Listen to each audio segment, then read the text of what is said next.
And you say a little bit of the game sounds, but one of my favorite game sounds is once you start gathering in those sheep. It's just so satisfying, having those gather points where you just have so many sheep come in. But with these civs, it might not matter quite as much with some of the food bonuses they get. It'll be dependent on which landmarks they opt for. Yeah, that's true. These civs might not be as dependent on sheep. The Malians, for example, they have access to the cattle, which they can train, and they can either harvest it with their villagers or they can put it in the cattle ranch to generate food passively over time.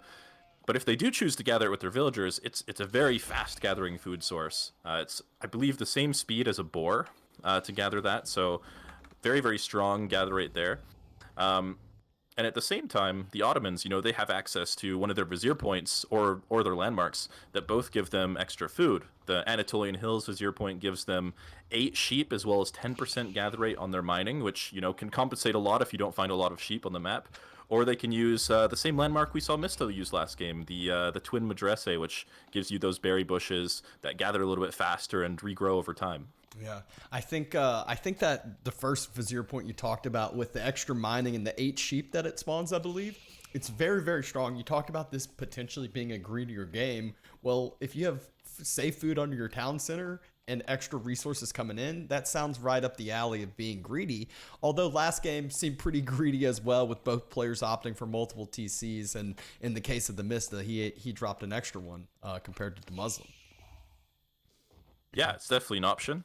Yeah, I mean, something we didn't get to do last game because of the technical difficulties is really talk about what was going on with the Dark Age build orders. And we can see here that DeMista has opted to go for a lot of houses around a pit mine that he's built very early. And he's actually not going to collect any gold with his villagers at this stage of the game. He's just going to build houses on it. He's now adding a mining camp, but he's not going to really need to collect the gold in order to get his age up in. Yeah, he'll probably end up starting his feudal age with still having a good bit of gold in the bank, because he'll still we see the passive gold already coming in. Villager wasn't even on top of that, and he already has the gold to age up essentially in the next 30 seconds. Yeah, and this is a good opportunity in general to talk about the Malian pit mine. So we have, basically, it's a unique building for Malians. You can build 1 per age. And when you build them on a gold mine, they generate 30 resources per minute, just without depleting the gold. You can still gather the full 4,000 gold from the gold mine. And when you build houses and mining camps around it, it'll give you an extra 25% income on that pit mine for each house around it. And so for a normal pit mine, that means you could put 8 buildings around it and get up to 90 resources per minute. But something that people may not be aware of is you can also place it on one of these larger gold mines, and the influence size will actually be larger, so you can fit more buildings around it, and you can get up to 120 resources per minute. So some little nuances with it there. Yeah, I mean, you just say 120, I immediately think of beating out a relic. I mean, you're beating out grabbing one of those relics on the map that you're going to be able to have coming in every single minute for the rest of the game, as long as all the houses in the pit mine doesn't get destroyed, that is. Yeah, that is one of the catches with the pit mine, especially if you're going to build it on one of the larger gold mines, is it can be exposed, and you can risk losing all of the buildings there and have to rebuild them somewhere else. DeMusliM able to hit through with that feudal age quite early. Was that like a 410 age up timing? So so quite quick on that age up. He opted for the berry bush opening as well with the Ottomans, the safe, all you can gather food for the rest of the game that's going to be right under his town center, as we saw where that first berry bush spawned. Yeah, and at the moment, it's looking like he's going to go for a very similar strategy to the Mista last game, who also went up with the Madrase landmark.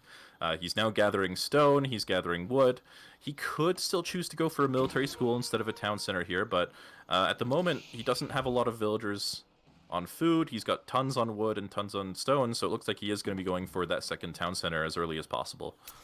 Yeah, that's exactly what it is. And the age up comes in from the Mista right before 5 minutes, and a market being dropped. So we'll go ahead and is he going to just start trading off some of these resources that he has, or is he going to start? No, look at his stockpile. He's actually chosen to buy stone with this. So this is actually a clever way maybe of using the Malian pit mine. Is you can then trade for the extra gold you get from the pit mine that you wouldn't otherwise be able to use if you're going for a town center, and use that to rush a town center. And the trade-off for this is you can invest way more into your pit mine at the beginning of the game than if you did otherwise. Like, we can look at the game time right now. I believe last game they both had their town centers going down around 5:50 or 6 minutes into the game, and here Mista has his going down around the same time as last game, or at the same time as DeMusliM had last game on the Malians, but he's actually going to be getting it up with, you know, he also has an extra market, and he has a full completed pit mine here. Yeah, it's just one of those, leave it to the Mista to be 5-head within the first day of a civilization coming out, already thinking of a good new build order that people might not have been thinking about. I don't think anyone would say, hey, drop a market just to trade off resources and give yourself, you know, not quite the most efficient trade usually when you think about, you know, having to utilize the market. But the Mista doesn't care. He knows what can be built and kind of the efficiencies long term of this. Yeah, it's a very clever use of the bonuses there from him. Yeah, that second town center's up already. He's already training cattle, and he's already going to start building ranches for those cattle. So very, very greedy opening from the Mista here. No military buildings from him yet. He has already scouted DeMusliM, so he knows DeMusliM has gone for this second town center. So he knows he has the time to just continue investing into his economy like this. And yeah, it's really smart play from him.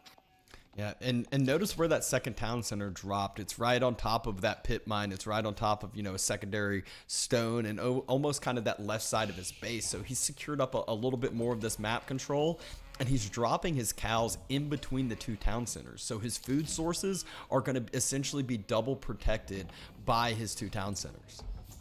Yeah, but on the other side, I mean, DeMusliM's wise to Mista's antics, I think. He's added a third town center himself now, so he's going to be able to keep up with the cattle boom just fine.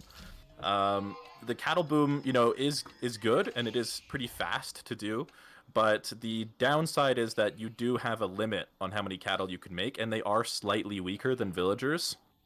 So in the long run here, DeMusliM could keep himself ahead of Mista if Mista's not careful.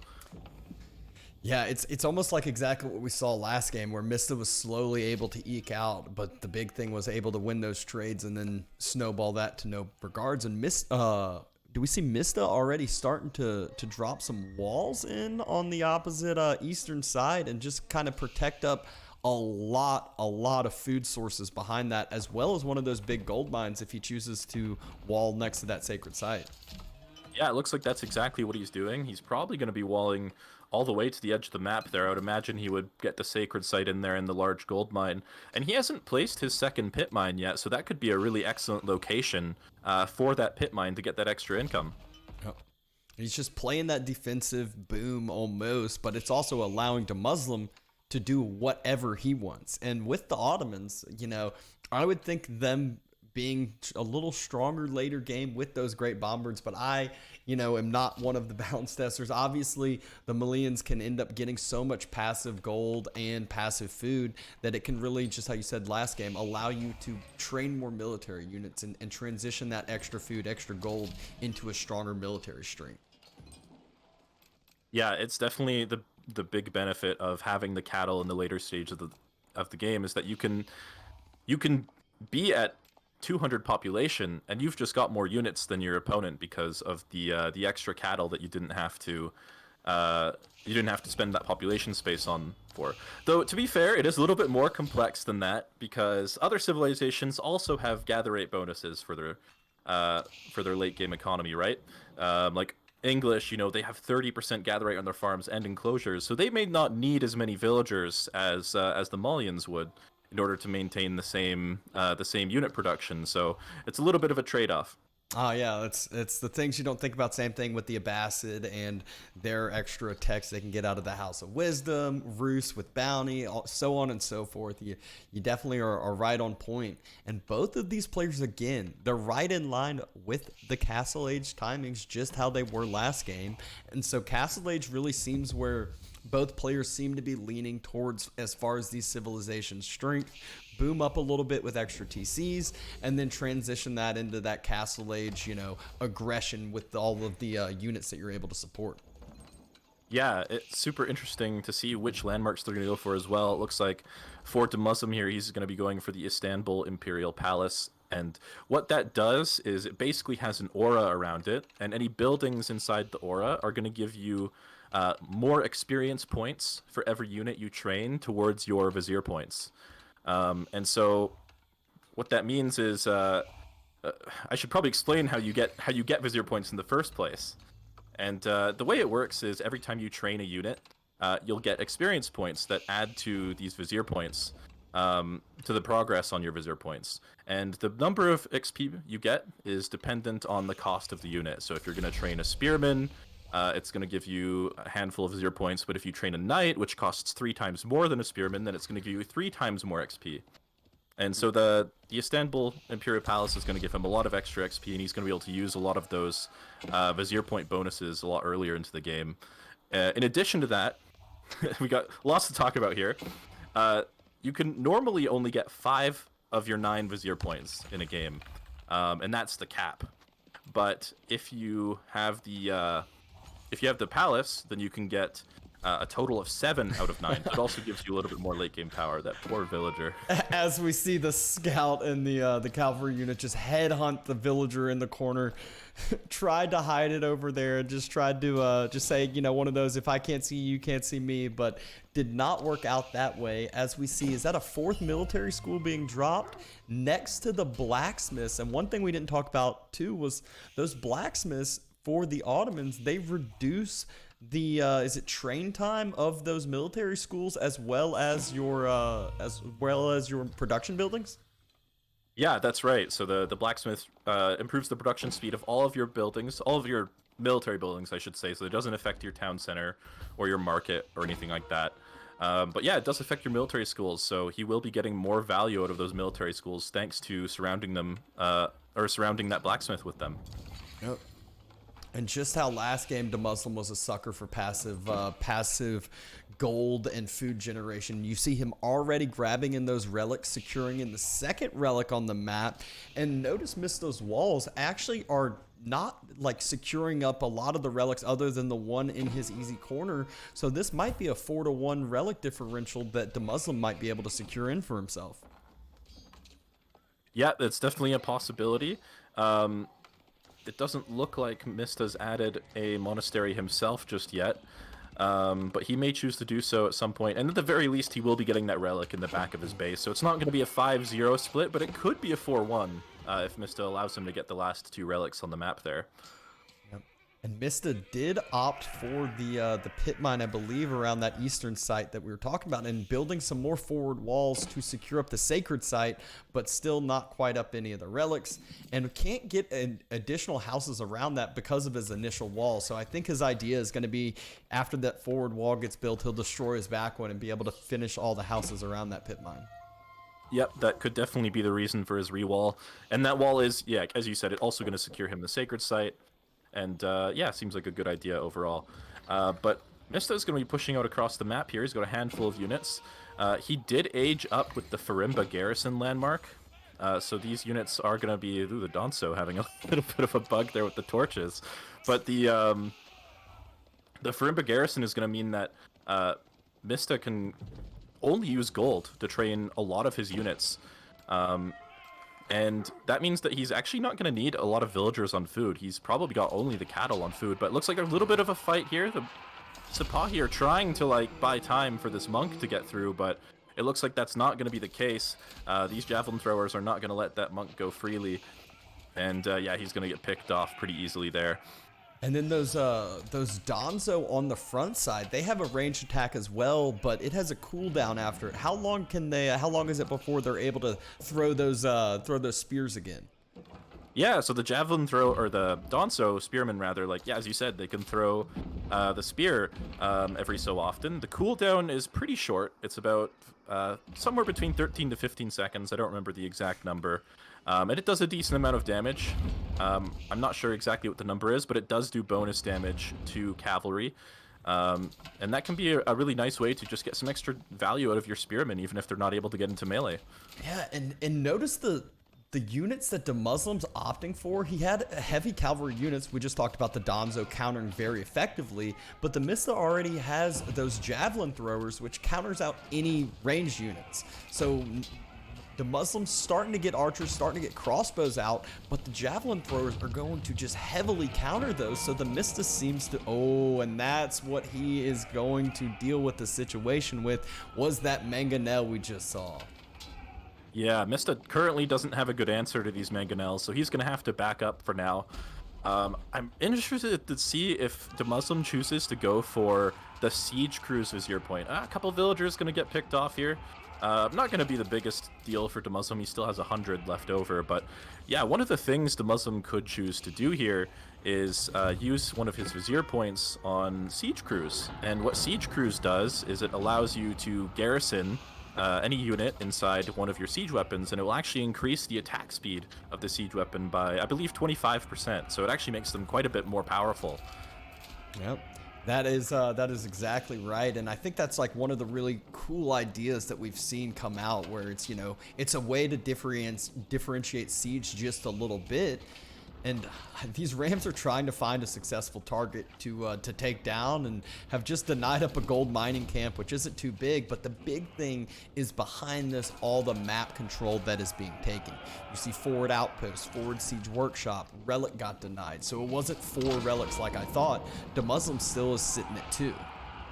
Oh, and the spear throw, and you can see that the Donso just absolutely nuked that one Sipahi with those 30 spears. So you gotta be careful when you're approaching the Malian army here, as both the Donso and the javelin thrower, they actually have very long range on their ranged attacks. The javelin thrower has 6 range compared to an archer that has 5 range. So it's a little bit less than a longbow, but a little bit more than an archer. And the javelin toss on the Donso as well, I believe, has 6.5 range too. So you got to be careful when you're approaching, for sure. Yeah, and it looks like DeMusliM's trying to take the engagement, diving into those javelin throwers, diving in, but the Donzo are ready and immediately repel that attack, as the mangonels weren't really set up and ready to go in time. Yeah, but it looks like DeMusliM's going to try to fight anyway. The mangonel's trying to get into range, but a lot of the cavalry taking a lot of damage from the Donso here. The mangonels, though, they are in range.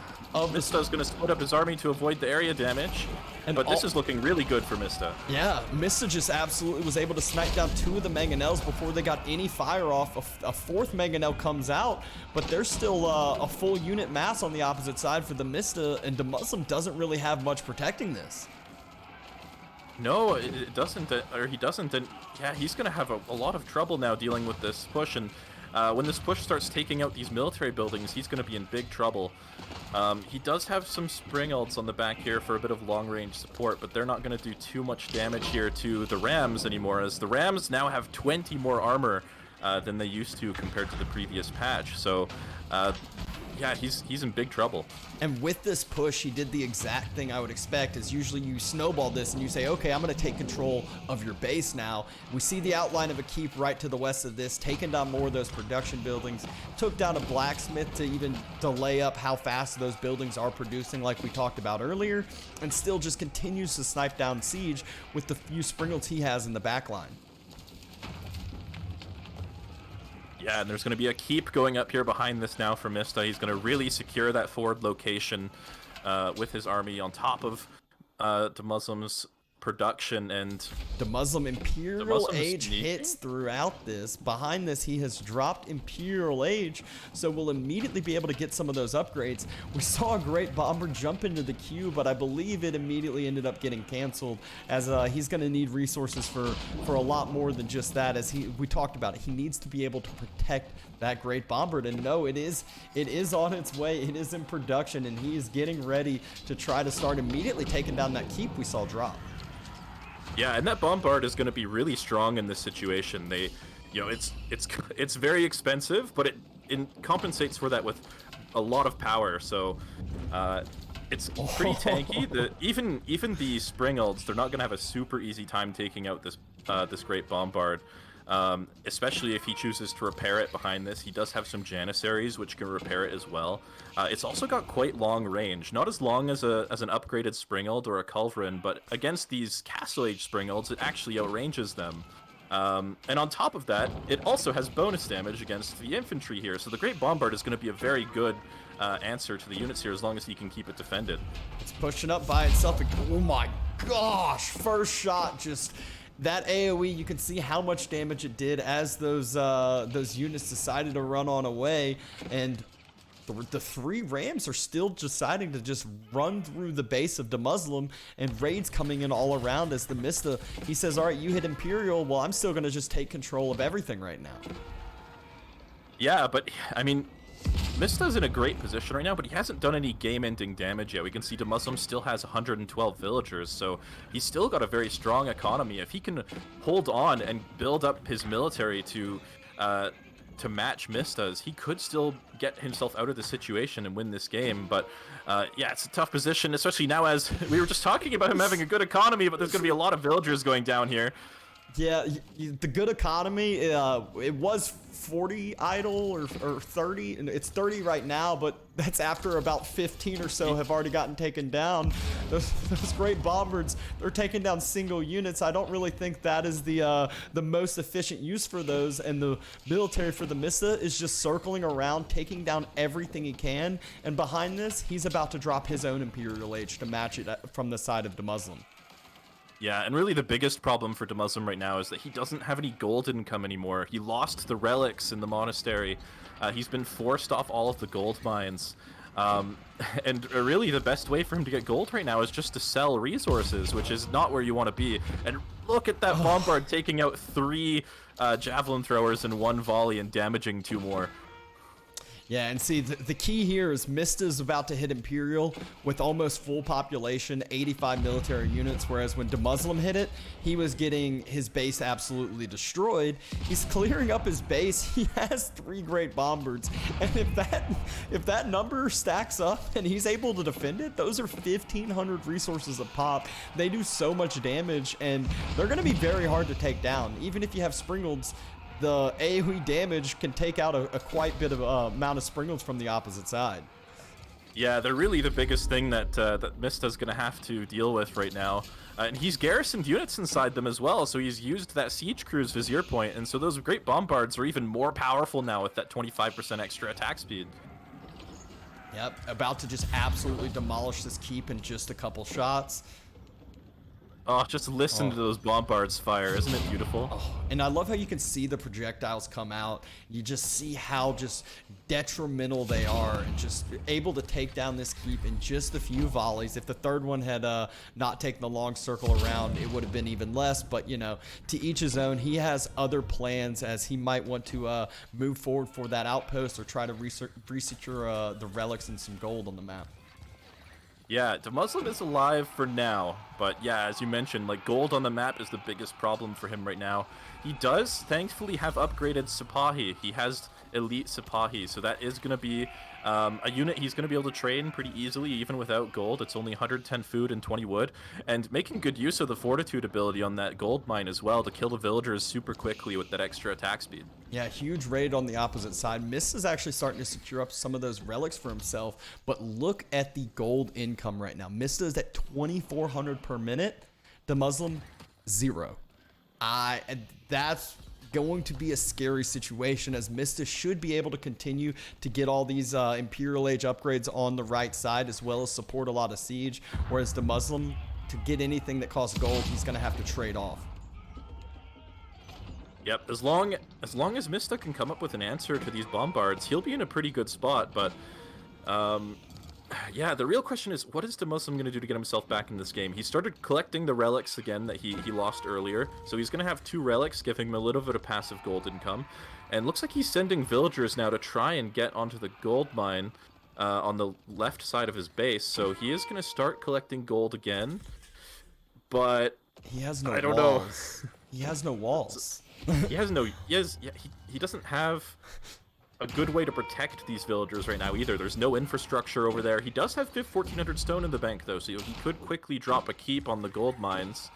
If he can get these gold mines secured, he could find himself in a He's decent position. Is he circling Donzo with villagers? That might work in like the Dark Age or the Feudal Age, but once you're Imperial Age and those guys have some upgrades, your villagers, they aren't doing too much damage, and reinforcements are coming as well for the Mista, who just says, all right, let's fight villagers versus Donzo. I'll take that any day. Yeah, he's going to be pretty happy about that trade. And one thing about the Donzo is that they actually have 1 melee armor over a normal spearman, which makes them a little bit better against low damage melee units like the villager as well. Yeah. And a good siege battalion. We talked about culverins. We talked about how hard those great bombards are going to be to take down with the AOE splash damage. Well, culverins are the choice by the Mista to take those down, but will the great bombards be able to get a shot onto the springlings before they get the return fire? Yeah, it looks like DeMusliM is trying to sacrifice these cavalry units to take out some of these culverins, but I don't know if he's going to be able to get enough of them down for it to matter. There's still 2 alive. The bombard's doing work on the infantry, though, as the culverins are forced to retreat. And actually, DeMusliM might come out okay here. Those culverins are expensive. Yeah, he just took down every single siege unit on the opposite side, almost. There's only 2 springlings left and 1 culverin, but that culverin, that's going down as well. Yeah, this was a surprisingly good trade for DeMusliM. It wasn't looking that good at first, but the Mista just didn't have enough units to defend the siege here. And I think was the big thing behind it is we just saw those great bombards kept shooting that AoE damage, and all of a sudden that mass that it seemed like the Mista had got absolutely melted. Yeah, and I love that he's got these Sipahi just running around Mista's base. He doesn't even need to kill villagers with those. He just needs to tie up Mista's units so they can't be putting pressure on him here. But the spearmen are just going to be going in on the siege. Okay, no, he's going to actually choose to back out of there, deciding that's not the best idea. But a few extra kills for DeMusliM there. And yeah, more culverins coming out for Mista. And you know, Mista is going to be running into his own problem soon, as he's spending a lot of gold on these infantry at the Farimba garrison, a lot of gold on these culverins, and he might find himself running out of gold pretty soon if he's not careful. Oh, the culverin's finally getting some fire off, and this just might be the damage. This just might be the difference he's looking for, as a couple of those great bombards are starting to get taken down. Yeah, 3 culverins, that's the magic number to one-shot the bombards. He's got 2 bombards down, there's 1 culverin left, there's still 2 bombards left, but there's nothing to defend them from the Donzo. Who cares about the culverins? Yep, frontline infantry mass, they're even going for a circle around that, and this is going to be the big snowball point, as he does get the circle, and the last great bombard gets taken down. It looks like Mista just might be able to get his snowball through. As we say that, though, good raids coming in on the other side from DeMusliM. No, but looks like losing that bombards was too much, and he actually taps out. So, quick 2-0 lead to the Mista. I feel like DeMista's just playing really well. He's got a good handle on these civs. DeMusliM did a fantastic job of defending, but just, yeah, losing those bombards at the end there, that was the final nail in the coffin. Yeah, it was kind of that back and forth where it was just kind of raiding, other than the Mista's one big push through the middle where he just took map control, and it felt like DeMusliM just wasn't able to break back out from it and resecure his gold. Yeah. Now, even though Mista has a 2-0 lead in this series, we do have to keep in mind this is a play all 5, not a best of 5. So the next game isn't match point. They're still going to play the next 3 games, no matter what their results are. So it's going to be a good couple more games. We're going to see even more of the new civilizations. We'll see if DeMusliM can catch up in the score. And yeah, the way the prize pool works for this is $50 per game win, I believe. So the Mista's already got himself $100 and change off this show match. Yeah, and you know, you never can complain about making some money and getting some good practice in, and getting to learn new civilizations, learn new mechanics, and kind of just see how everything's working in the new quality.